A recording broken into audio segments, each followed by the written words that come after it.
Hi, it's me again. I am going to attempt to invest in 100 crowdfunding projects. This is video number 2.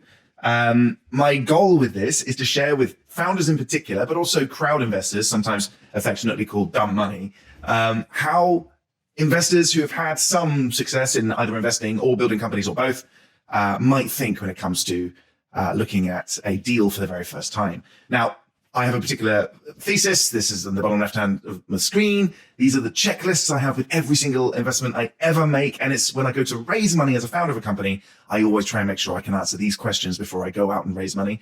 At least at the seed and pre-seed stage. There are other things you add on at the A stage, which, I'm not really going to focus on here because crowdfunding isn't really for A rounds. This video could be 2 minutes, it could be 5 minutes, it could be 25 minutes. It won't be more than 25 minutes. But if I like the project that I see and it meets the checklist, I'm just going to write a £1,000 check without hesitation and offer the founders any help that I can give them whatsoever in closing their round. So let's begin. Again, Crowdcube. I have a soft spot for Crowdcube. Let's browse opportunities, shall we? I don't know what's going on. I like the newest. I don't like going by popularity. I'm not here for hype. Okay, I'm going to stick to UK projects. So sorry, France. Sorry, Liechtenstein. Sooper Books. All right, this one looks interesting. 13 days remaining. It has rewards. Who cares? Okay, so 232,000. So their target is 250, I'm guessing. So look, 250, and they're offering 4.31%. So the very first thing I'm going to do is take some kind of guess whether or not I will get 20x my money. To do that, I need to kind of do a little bit of research about projects similar to this that may have been acquired. This is a venture investment, which essentially means that I, as a venture investor, get a return on my money when the company gets bought. That's what venture investing means. Private equity investing is when you kind of hold on to your equity for as long as possible because you want the dividends, you want to take slices of the profit that the company makes for as long as humanly possible. And then when the time comes, you can sell it to somebody else who wants the same thing. But venture investing is all about the acquisition. Okay, so and for that, because I anticipate I'm going to make between 20 and 30 investments in this series, which means every one investment needs to return, has the potential to return all of the investments. That's the Sam Altman's power law rule when it comes to investing. So can I 20x my money? Let's have a look. There's a nice little spreadsheet here. So they are offering 4.31%, it's very precise, but 4.31% in exchange for 250. Tax relief, is it EIS? It is EIS, so that's 30%. That makes my effective investment to be £700, not £1,000, because the government gives me back some money. Okay, so share price, blah, blah, blah. So that means my equity would effectively be 0.0172% for a £1,000 investment. I expect to be diluted. Actually, this kind of project. So let's dig into it. What kind of dilution am I expecting here? Sooper Books' team of storytellers includes Emmy-winning writer. That's fucking great. They're building a suite of leading children's characters. Okay, with 9 characters published, join them as they launch Posh Rat, their first character to enter the $275 billion global brand licensing market. I need to do something again. I need to do something. There's only one way I'm going to take this seriously. Okay, first company to secure 1% investment from all 5 dragons. I remember this episode. Global reach, 34%, whatever. Number 1 on Google, capital G, for bedtime stories used by 4 million families. It sounds a bit like a slam dunk, but there's only one test that's going to work. I need to put this video on pause. I'll be back in just one moment. Here he is. Who's that? Who's that? Exactly. Now, Billy, I need you to watch this video. You see this one? Yeah. I want you to, that one. That one. Yeah, I want you to watch it and tell me if you like it. You ready? Yeah. Okay, here we go. Oh, turn the sound up. When Sooper Books was launched, it went into a rocket-fueled ascent. We spread like butter on your toast. We quickly went from coast to coast. We racked up millions of views. We cured those nasty bedtime blues. We leapt up Google like a frog. We introduced the Planet Og, and Posh Rat, Airmail, Dink and Donk, and Monty and his best friend Plonk, Yeah. and Weird Life, Go Nuts, Dumpling too, and don't forget the Junkyard Crew. Those The carrots. prize to you is number 1. Yeah? No, Dad. Come so far, Yeah? but we weren't I'm done. not that. We then appeared on BBC. Not that We one. went on Dragon's Den, that and one. we received the backing Those ones? of The dragons. Do you like all those ones? And we jumped for joy. Do you like that one? And we did a jive.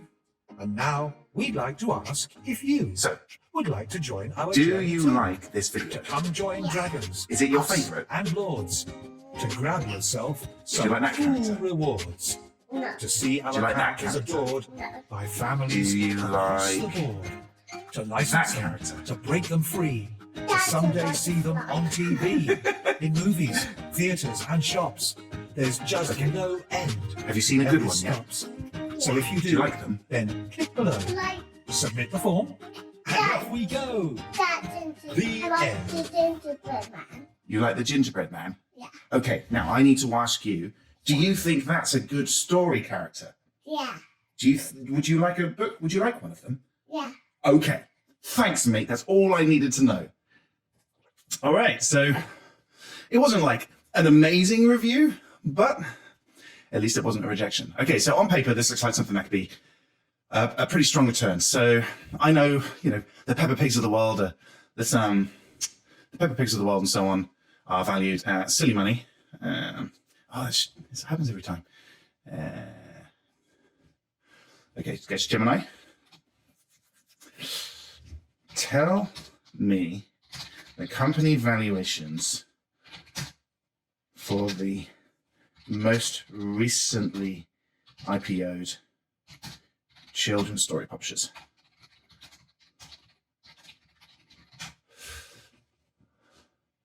There haven't been any children's story publishers, financial news, okay. How much is Peppa Pig worth? Because it's not just that, it's, so Peppa Pig was acquired by Entertainment One for $4 billion in 2019. Now that's obviously like absolute best case scenario. Were there any other acquisitions of note between 2019 and today? I didn't spell that properly.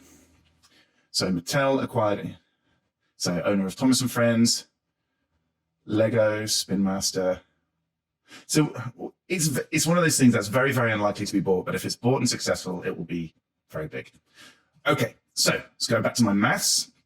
Let's just say, for argument's sake, if you're going to buy the IP of all the characters and all the things that can be done, it's going to have a low net profit margin. It's not a tech company, so you're not going to get 5, 10, 25x on revenue here, because the margin in creating these things is going to be relatively small, because you need to move into things like creating toys for kids to buy and licensing your brands to things like theaters and cinemas, and creating shows, creating costumes, doing kids parties, all those kind of things. Like that's how these big brands make lots of money. It's not specifically on the books or the show itself. So let's just say there's an acquisition, 250 million. Is that 250 million? That's 25. Whoopsie. Let's just say ambitiously, we get that. I'm expecting a dilution probably of about 50%. Actually, no, they're going to need to raise loads and loads of money. 66%. It's going to be a little less than the tech company.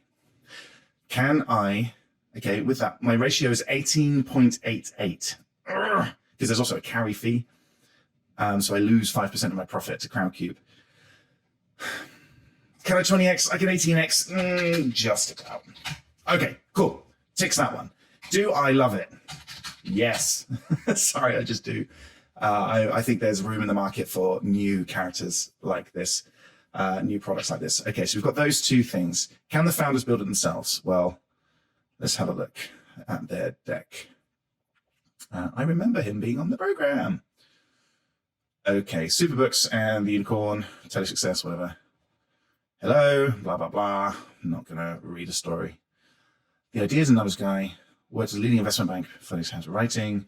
Stories are now been enjoyed millions of times across the world. The thing is, this is actually a double-edged sword having statistics like this, because if it's being read millions and millions of times, why do you need investment? The double Emmy winner is won 2 Emmy Awards, appeared to see. Okay, but what did he win his Emmy Awards for? So Glenn Berger. What did Glenn Berger win their Emmy for? What did Glenn Berger? don't want to butcher his name and actually write the word burger. B-E-R-G-R. Win his Emmy Awards for. Let's have a look. So Fetch, outstanding writing in children's series, outstanding writing in children's animated programs. Absolutely appropriate. Can the founders build it themselves? Yes. Is there a novel invention? Absolutely. Now,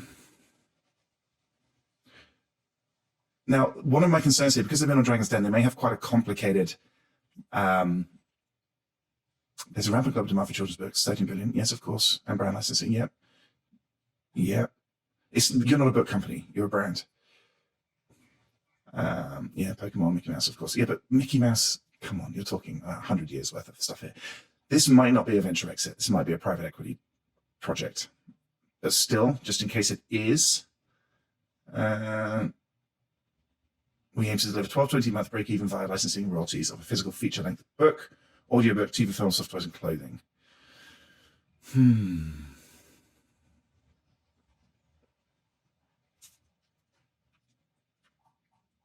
I mean, it's such a simple business. So my concern would be that their cap table and their share classes are confusing. So I want to see if there's any information about share classes, because what sometimes happens on things like Shark Tank and Dragon's Den deals is that even though they, invested, what they actually do is they split into different share classes where common stock has, comparatively no rights to the stock that other investors get. So I don't know if the EIS to be true, it must be common stock. So, updates, we're privately live, discussion, financials, likely return of investment. Let's look at role of dragons here. Can you shed some light on the role of 5 dragons? Yeah, to be honest, I've interacted with many Dragon's Den companies, and the dragons don't really do a lot. Because they're thin, so spread. They make a few introductions, that's about it. And it's not Shark Tank. It doesn't have the PR push that Shark Tank does. Actually, I don't want to start a new discussion. Come on, stop it. View all discussions. Okay, those are it. Role of dragons, likely return on investments.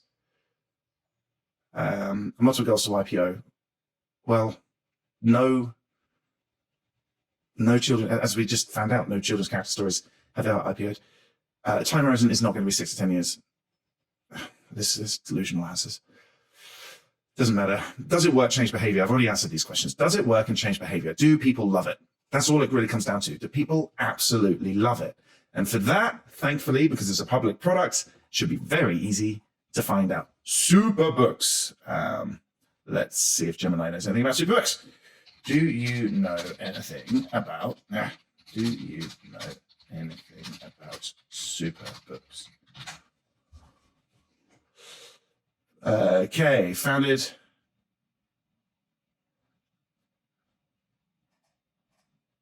Okay, recent event, BBC Dragon's Den. How are their books and products rated? Highly positive, reputation among parents, educators, and children. Yeah, but I'm not going to trust your own reviews. Several parenting blogs and websites have featured positive reviews of Sooper Books, highlighting the ability to captivate children, encourage love of reading. The thing that really matters here is, can these characters and brands move into a more commercial domain? It's highly regarded for its engaging stories, high quality production. Are there any books on Amazon?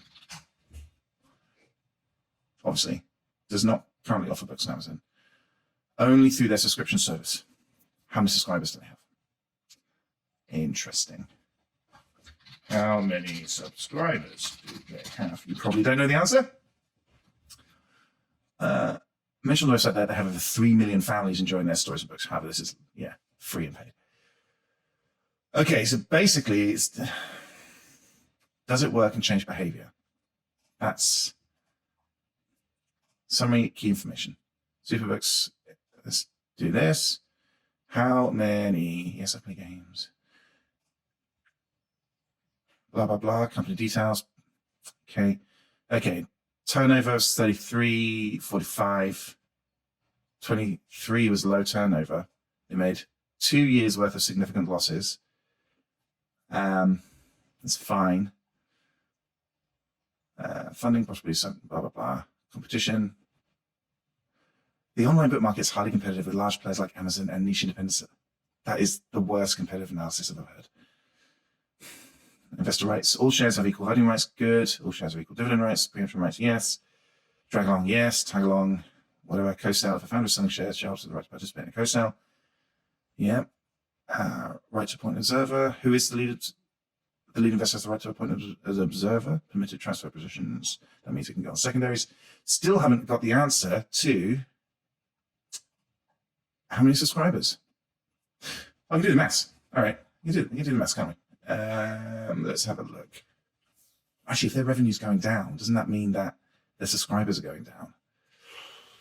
Oh, this went from really positive to now slightly shaky website.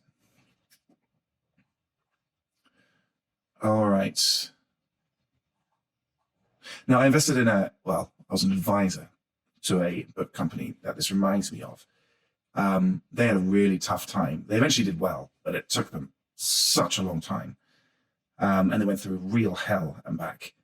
YouTube, see me. The YouTube link doesn't work.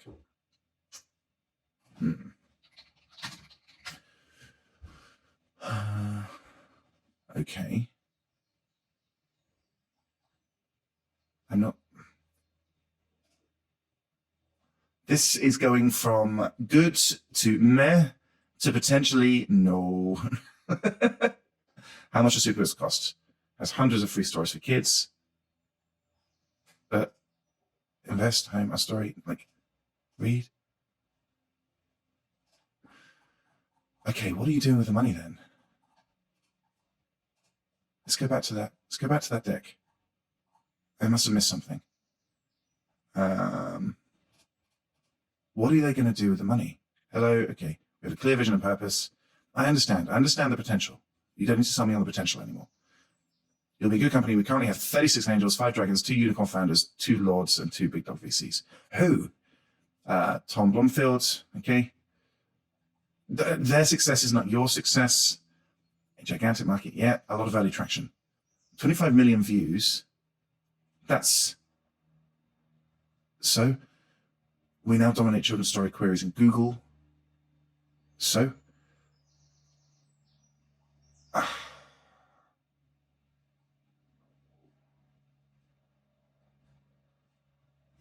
does it work and change behavior? I think it's great, but they are shying away from probably the most important data. Views is not the same as how many people have been affected positively and come back.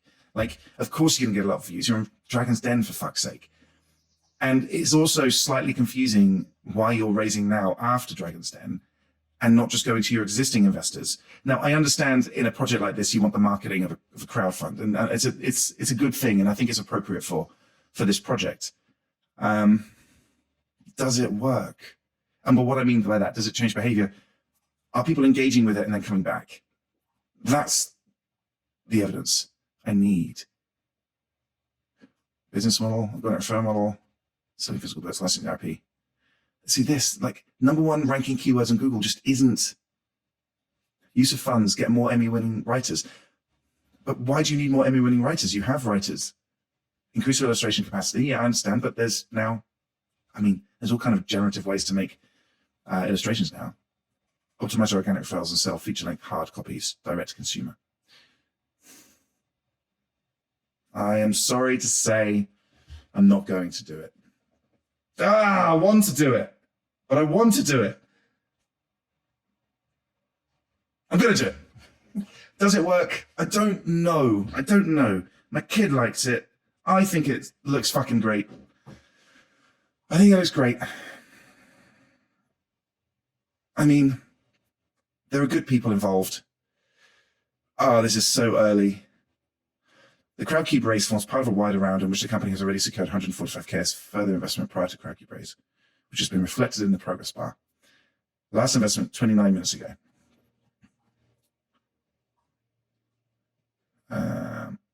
This pitch is approved by Crowdcube Capital, blah, blah, blah. Oh, no, it just doesn't fit my thing. Doesn't fit my thing. Oh, I didn't realize I pressed pause. I just asked what was the deal terms for Dragon's Den. And it's 5 total investment for £1. I don't know if that's true, but let's have a look. Interview preparation, the trip, the deal, the den, blah, blah, blah. Green light. We immediately offered to buy Sooper Books for £100.